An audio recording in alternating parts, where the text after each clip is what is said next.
4Kids censored a lot of the cooler moments from the Yu-Gi-Oh! Anime. That's correct, Joe.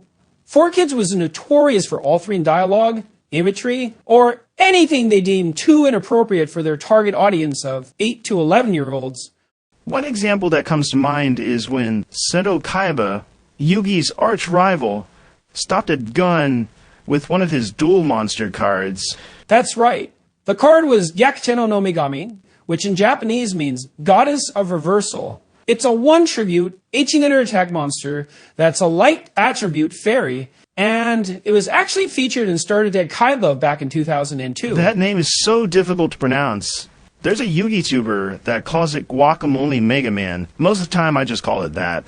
I think Jesse Schwab over the Janjo Zone coined that terminology, which is hilariously absurd, and I love it. I can't help but say it myself. Yeah, me too. Anyways, Kaiba stopped the gunman, and then he beats the crap out of him, so he can get information of where to find his little brother Mokuba. It's really crazy. I mean, this grown-ass man, trained as a bodyguard, got his ass handed to him by an 18-year-old kid who plays card games. Hey, Jamie, could you pull that clip up?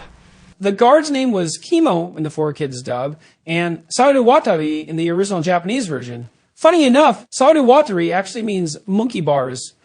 We don't get much of the backstory on him in the anime, but in the manga, we learn that he was one of Kaiba's trusted bodyguards that was secretly working for Pegasus J. Crawford the whole time. Wait. Wasn't his name Maximilian Pegasus? Ah, yes, that was yet another change from the 4Kids version. Originally, his name was Pegasus J. Crawford, but he most likely changed it to Maximilian Pegasus to emphasize his wealth, as well as his homoerotic tendencies.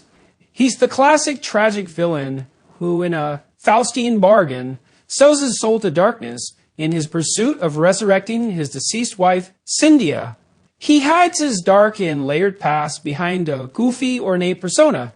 That's why he uses his lovable toon monsters at the beginning of his duel with Yuhi. But once he was backed into a corner and realized he bit off more than he could chew, he uses his more demonic-looking monsters, such as Relinquished, Thousand Eyes Restrict, and the destructive Jigen Bakudan, emphasizing his turn to madness.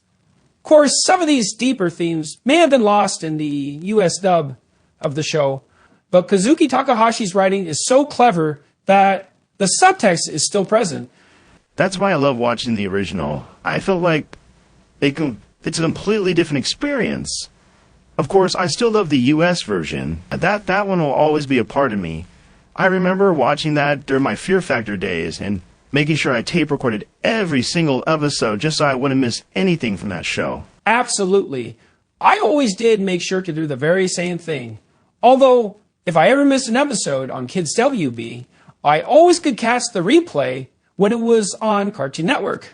It was my little Yu-Gi-Oh! Acrobatics net. So even if I fell, I would always be caught. Good stuff, man. It's always fun talking with you. You too, Joe. And remember, if you believe in the heart of the cards, even miracles are possible. Oh, here's the clip. ならば死ね。何